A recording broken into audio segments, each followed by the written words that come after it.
프로이드의 빙산을 빌어서 잠깐 소개할게요. 이 프로이드는 인간의 의식을 의식, 전의식, 무의식 이렇게 세 개로 나눴는데요. 이 세 개로 나눈 의식 것 중에 대부분의 사람들은 일반적인 사회생활을 할 때 여기 의식 부분, 이 빙산의 꼭대기 요만큼을 사람들에게 보여주면서 살아요. 그리고 조금 친한 사람들이나 이런 사람들과는 아마 이 전의식 정도를 나눌 거예요. 전의식은 기억을 해서 떠오르는 어떤 그런 추억들 뭐 이런 거 정도 될 거예요.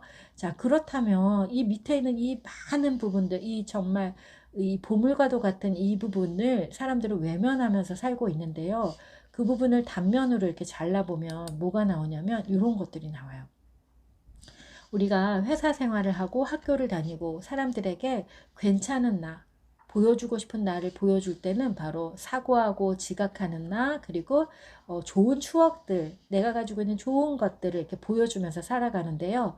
그것들을 대체로 30살 후반에서 40까지는 어느 정도 이 삶의 에너지가 있고 내가 성장의 에너지가 있고 그 다음에 체력도 좋기 때문에 그걸 꾹 참고 살 수 있어요. 잠도 잘 안 자도 괜찮고 뭐 좀 스트레스 받아도 참을 수 있고 내가 한 40 전까지는 웬만한 건 다 참고 이거를 마치 성능이 좋은 냉장고처럼 꾹 얼려놓고 사는데 아주 우리가 능숙해요. 그런데 마흔이 넘어가기 시작하면 어떻게 돼요? 이 성능이 냉장고가 성능이 조금씩 이게 성능이 떨어지기 시작하는 거예요. 그러면 이게 가끔 꺼져요. 냉장고가 가끔 꺼지면 어떻게 돼요? 꽉 얼려놨던 것들이 녹아서 질질질질 흘러나와요. 질질 흘러나요. 뭐가 나와요? 막 갑자기 폭력적인 막 말이 막 내가 생전 욕도 안 했는데 갑자기 혼자서 아이고 이런 씨땡 막 이렇게 욕을 한다든지 너무 힘드니까 너무 힘드니까 막 욕이 나온다든지 여러분 너무 힘들어서 욕한 적 없어요? 너무 힘들면 욕 나오던데 그래서 옛날 할머니들이 왜 그렇게 욕을 하나 그 봤더니 너무 힘들어서 너무 힘들어서 갖고 그냥 욕하면서 오기로 참는 거야. 그거를 제가 너무 힘들었을 때 알게 됐어요. 욕하는 거 되게 혐오하는 사람이었거든요. 이거 꼭 얼려놓고 살 때는 저는 욕하는 사람은 정말 인간으로 취급을 안 했어요. 근데 어느 순간 제 입에서 욕이 나오는 걸 보고 어머머머 이랬는데 내가 왜 욕을 하지? 봤더니 그 전기 코드가 빠진 거예요. 그리고 이제 저는 또 의도적으로 이 부분을 알아가는 시간을 가졌어요. 아, 내가 정말 샅샅이 파헤치리라. 요만한 거라도 내가 다 알아내리라. 이래가지고 마음 성장의 여정 속에서 내 안에 이런 게 있는지 알아봤어요. 우리 한번 볼게요. 그 각자 한번 읽어보세요. 폭력적인 동기, 부도덕한 충동, 이기적인 욕구, 수치스러운 경험, 비합리적인 소망, 또 수용할 수 없는 성적 욕망, 두려움 이런 게 인간은 누구나 가지고 있다는 거예요. 또 어떤 사람은 이런 것들이 갑자기 엄청나게 커요. 그래서 뭐 연쇄살인범이라든지 이런 사람들은 이런 수치스러운 경험이라든지 비합리적인 소망과 이런 뭐 두려움 막 이런 게 갑자기 극도로 커지면서 주변에 있는 가족조차도 나를 해치는 사람으로 단정하고 그들을 막 죽이기도 하고 이러죠. 그래서 인간은 누구나 언제 그렇게 돌변할지 모르는 존재라는 거예요. 왜요? 우리 안에 무의식에 이런 게 다 있어요. 나만 있는 게 아니라 또 너만 있는 게 아니라 모든 인간이 다 그렇대요. 그런데 이것들을 과거의 심리치료에서는 통제할 수 없다 그랬어요. 무의식의 영역은 우리가 알아가기가 어렵다고 했어요. 프로이드는 그랬어요. 근데 지금 오늘날에 있어서 의식이 많이 성장되었고 인류는 의식이 정말 엄청나게 성장되었기 때문에 여러 가지의 그 자기를 알아가는 그런 도구들이 굉장히 많이 개발이 되었고 알아차림 명상이라든지 또는 심리학적인 여러 가지 기법에 의해서 이 무의식의 영역도 스스로 알아차릴 수가 있고 알아차린 만큼 통제가 가능하다는 걸 알게 되었어요. 우리가 자신을 깊이 통찰하다 보면 아, 내 안에 이렇게 깊은 두려움이 있구나. 내가 때때로 누군가를 이렇게 혼내주고 싶고 또 누군가 정말 미운 사람은 죽이고도 싶구나. 내한테 이런 살인의 동기까지도 있구나. 이런 걸 우리가 알게 될 때가 있어요. 그러면 그 사람이 정말 괜히 아무나 살인하고 싶고 아무나 때리고 싶고 이러지 않거든요. 그에게는 또 그만의 역사가 있고 그만의 스토리가 있다는 걸 우리가 또 알게 돼요. 자기를 깊이 들여다보는 만큼 타인들에 대한 이해가 그만큼 넓어지는 거예요. 그래서 자기를 깊이 알아서 내가 거룩하고 아름다운 모습으로 살아가고 있지만 사실 내가 이런 것들이 있었어. 지금은 아닌데 과거의 어느 시점에는 이게 정말 그랬지. 이런 거 하나하나 알게 되면 우리가 이제 우리 옆에 다가오는 어떤 존재들이 있을 때 그 사람들을 보는 눈이 달라져요. 품을 수 있는 품이 달라지는 거죠. 보세요. 이 빙산의 윗부분, 내가 생각하고 지각해서 똑똑하다고 생각하는 것만 말할 수 있었던 나를 넘어서 이제 나의 부족함을 넘어서 부끄러움까지도 알고 있는 나로 간다면 겸손하지 않을래야 겸손하지 않을 수가 없죠. 그리고 사실 겸손은 이런 걸 다 아는 사람이 하는 게 겸손이에요.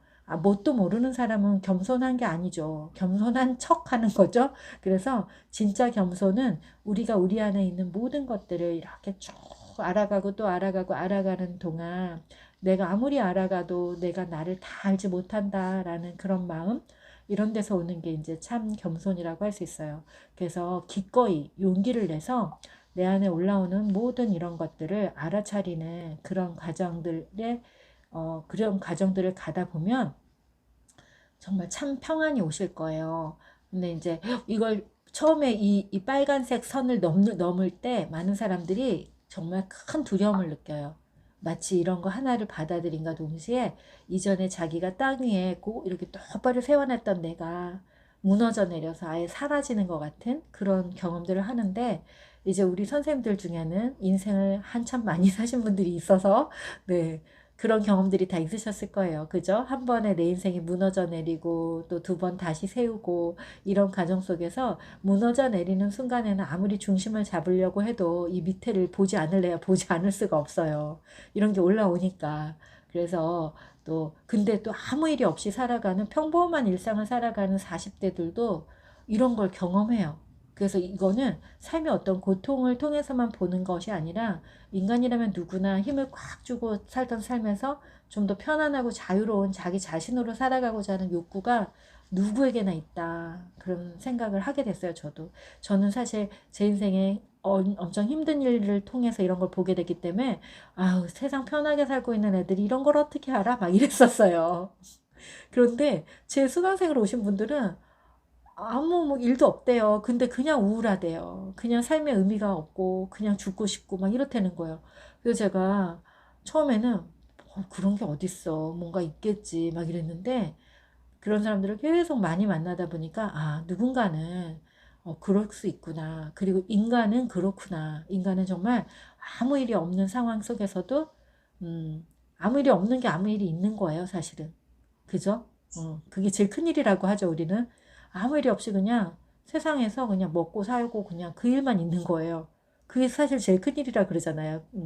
그러니까 그러다 보면 이 존재가 알아차리는 거예요. 내가 이렇게 살려고 태어난 건 아닌데 내가 왜 이러고 살고 있지? 이러면서 존재의 의미를 찾다 보면 이 부분을 보게 돼요. 근데 그림책 이야기하면서 여기까지 얘기하는 이유는 뭐냐면 그냥 그림책이라는 매체가 좋은 거야. 그래서 대부분의 그림책으로 수업하는 데들은 그냥 이 그림 너무 예쁘죠, 행복하죠, 막 이러고 끝나요. 많이들. 그러면 결국 그걸 읽고 무슨 변화가 있느냐? 변화가 별로 없어요, 사실은. 매일 모여갖고 왜 우리가 같이 모여서 맛있는 음식 먹고 좋은 책 보고 그러면 그냥 그걸로 힐링이 되잖아요. 하루치의 힐링. 하루치 한 스푼의 힐링이 돼요. 근데 그걸로 삶이 변하진 않아요. 그죠? 그리고 속으로는 이렇게 생각해요. 참 팔자 좋은 여자들 많구나. 이런 생각을 하게 돼요. 진짜 고통을 가지고 참여한 사람은 그 중에. 그렇단 말이에요. 근데 이 부분에 대한 탐구를 꼭 하세요. 그런데 이거를 그림책에서도 할 수가 있단 말이에요. 그림책이 이런 거 보여줘요. 왜요? 어린 시절의 이야기고 지나간 시절의 이야기이기 때문에 어린 시절, 지난 시절에 우리는 지금처럼 반듯하지 않았던 부분이 있어요. 그쵸? 하나라도. 나 막 오줌 쌌어요. 내가 초등학교 3학년까지 오줌 쌌어요. 그러면 그때 얼마나 수치스러웠겠어요. 그러니까 그림책 보면 막 그런 경험들이 하나씩 있다니까요. 우리가 동일시를 하지 않고 보면 아유, 이거 우리 아들이 보고 배워야겠네. 우리 손주가 딱 이런데 이렇게 되는데 거기 안에서 이제 나를 발견하는 그런 연습들을 하다 보면 아이고, 나도 이런 적이 있었는데. 그러면 오히려 손주한테 그런 얘기 해줄 수 있어요. 얘야, 할머니가 어렸을 때 말이야. 그러면 애가 눈이 땡그래져가지고 자신의 역사의 한 부분에 그분의 역사를 듣는 거잖아요. 그건 엄청나게 가치로운 일이에요. 정말. 그래서 이 아이의 뿌리를 되게 튼튼하게 해주는 일이에요. 내 마음을 알아가는 여정을 계속 하다 보면 어떤 일이 일어나냐면 내가 나를 이야기하는 게 되게 쉬워져요. 왜 쉬워지냐면 내가 정리가 되니까. 내가 어떤 삶을 살았는지가 정리가 되면 그게 얘기하는 게 되게 쉬워지거든요. 그러면 공동체가 바뀌기 시작해요. 그전에는 이제 친구들 만나서 그냥 뭐, 야, 너 그거 봤냐? 뭐 드라마 그거 봤냐? 뭐 옷이 뭐가 예쁘다더라. 이런 걸 얘기했다면 그냥 뜬금없이 음식 하나를 먹다가도 지난 추억과 연결해서 내 이야기를 하는 거죠. 그러면 거기 있는 사람들이 다 자기 이야기를 하게 돼요. 그래서 놀라운 변화가 일어나게 돼요. 그러면 이제 되게 깊은 그 차원에서의 연결? 이런 게 이제 경험이 되고 그래요.